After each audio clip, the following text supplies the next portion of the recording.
ಸೂರ್ಯ ಅಂದಿದ ತಕ್ಷಣ ನಾನು ಆಳ್ವಿಕೆ ಗುಣಗಳು, ರಾಜನ ರೀತಿ ಗುಣಗಳು ಇವೆಲ್ಲ ಹೇಳಿದನಲ್ಲ, ಈ ಗುಣಗಳನ್ನ ಮಾತ್ರ ತಲೆಗೆ ಹಾಕೊಂಬಿಡಿ ಫಸ್ಟ್. ಅದು ಬುಕ್ಕಲ್ಲಿ ಓದಿ ತಿಳ್ಕೊಳ್ಳಿ. ಈಗ ಫಸ್ಟ್ ನಾವು ತಿಳ್ಕೊಬೇಕಾದ್ರೆ ಇಷ್ಟೇ, 1ನೇ ತಾರೀಕು ಕೊಟ್ಟಿದ್ದಾವಲ್ಲ, 1ನೇ ತಾರೀಕು ಕೊಟ್ಟಿದ ತಕ್ಷಣ ನಾವ್ ಹೆಂಗೆ ಹೇಳ್ಬೇಕಾಗಿರೋದು? ಲೀಡರ್.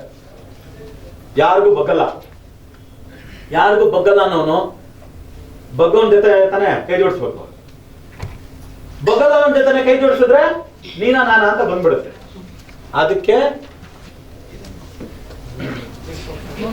3, 4, 5, 1, 6, 8 ಬೇಡ, 2, 7, 9 ಬೇಡ. AIJQY ಅಕ್ಷರಗಳು. Okay, BKR C.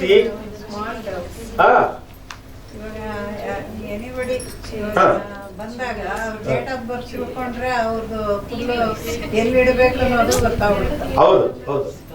BKR 2ನೇ ನಂಬರ್ ಮಕ್ಕಳೇ. CGLS, C for cat, G for Govinda, L for Lokesha, S for Srinivasa. DTM 4ನೇ number. D for dog, T for Tom, M for mom. EHNX.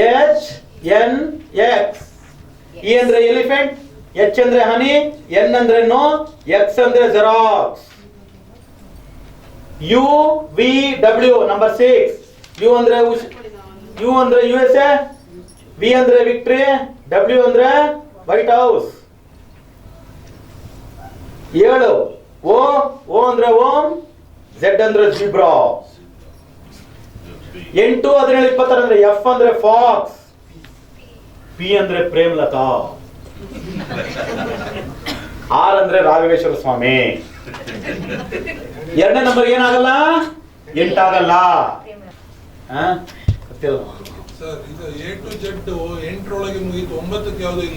ಯಾಕೆಂದ್ರೆ 9ನೇ ಅಕ್ಷರ ನೀವು 9 ನಂಬರ್ನ ಯಾವ್ದ್ರ ಜೊತೆಗೆ ಸೇರಿಸಿ ಅಷ್ಟೇ ಬರುತ್ತೆ. 9 + 5 14. ಅದಕ್ಕೆ 9ಕ್ಕೆ ಅಕ್ಷರಗಳೇ ಇಲ್ಲ. 9ಕ್ಕೆ ಅಕ್ಷರಗಳೇ ಇಲ್ಲ. ಆಮೇಲೆ ಈ ಅಕ್ಷರನೇ ಇದು ಕೊಟ್ಟಿರೋದಕ್ಕೂ ಒಂದು ಇನ್ಸಿಡೆನ್ಸ್ ಕೊಡ್ತೀನಿ. ಯಾಕಂದ್ರೆ ನಮ್ಮಲ್ಲಿರೋ ಪದಗಳನ್ನ ನೋಡಿದಾಗ ಈ ಅಕ್ಷರಗಳ ಪ್ರಕಾರ ಇದು ಸಾಲ್ಡಿಯನ್ ನ್ಯೂಮರಾಲಜಿ ಅಂತ ಕರಿತೀವಿ. ಹೆಬ್ರೂ ನ್ಯೂಮರಾಲಜಿ ಅಂತ ಒಂದಿದೆ, ಅದು ಪುಸ್ತಕದಲ್ಲಿದೆ, ಡೀಟೇಲ್ ಓದಿ. ಹೆಬ್ರೂ ನ್ಯೂಮರಾಲಜಿ, ಪೈಥಾಗರಸ್, ಸಾಲ್ಡಿಯನ್ ಅಂತ. ಅದ್ರಲ್ಲೆಲ್ಲ ಏನ್ ಕೊಟ್ಟಿದ್ದಾರೆ ಅಂದ್ರೆ A to Z ಗೆ A ಅಂದ್ರೆ 1, Z ಅಂದ್ರೆ 26 ಅಂತ ಕೊಟ್ಟಿದ್ದಾರೆ. ಅದು ಒಂದು ಸಿಸ್ಟಮ್, ಪೈಥಾಗರಸ್ ಸಿಸ್ಟಮ್ ಅಂತ. ಬಟ್ ಆತರ ನೀವು ಹಾಕಿದ್ರೆ ಹೆಸರಿಗೆ ಪವರ್ ಬರ್ತಾ ಇಲ್ಲ ನಮ್ಮ ಭಾರತ ದೇಶಕ್ಕೆ ಈ ಅನುಗುಣವಾಗಿ. 1 ರಿಂದ 9 ಕೊಟ್ಟ, ಆಮೇಲೆ ಮತ್ತೆ 1 ರಿಂದ 9 ಕೊಟ್ಟ, ಅಂದ್ರೆ 18 ಲೆಟರ್ ಆಗೋಯ್ತು. ಕರೆಕ್ಟಾ?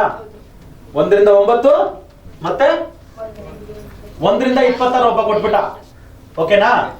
A ಅಂದ್ರೆ ಇದು, Z ಅಂದ್ರೆ 26. ಇದ್ರ ಪ್ರಕಾರ ಲೆಕ್ಕ ಹಾಕಿದ್ರು ನಿಮಗೆ ಸಿಗ್ತಾ ಇಲ್ಲ, ಬರ್ತಾ ಇಲ್ಲ. ಇದು ಪೈಥಾಗರಸ್ ಸಿಸ್ಟಮ್. ಇನ್ನು ಹೆಬ್ರೂ ಸಿಸ್ಟಮ್ ತಗೊಂಡ್ರೆ 1 ರಿಂದ 9 ಕೊಟ್ಟ, ಆಮೇಲೆ ಮತ್ತೆ 1 ರಿಂದ 9 ಕೊಟ್ಟ, 18 ಲೆಟರ್ ಆಗೋಯ್ತಾನೆ. ಮತ್ತೆ 1 ರಿಂದ ಒಂದು ಎಷ್ಟು ಬರ್ತಿರ್ತಾನೆ? ಇನ್ನೊಂದು 6 ಲೆಟರ್ ಬರ್ತಿರ್ತಾನೆ ಅಷ್ಟೇ. ಇದು ಕೊಟ್ಟಿಲ್ಲ. ಆದ್ರೆ ಇಲ್ಲಿ ಕೊಟ್ಟಿದೀವಿ ನೋಡು ನಾವು, ಇದು ಡಿಫ್ರೆಂಟ್ ಆಗಿದೆ ಅಲ್ವಾ? ಈ ಡಿಫ್ರೆಂಟ್ ಆಗಿರೋದ್ರಲ್ಲಿ ಕರೆಕ್ಟ್ ಮೀನಿಂಗ್ ಬರ್ತಾ ಇದೆ.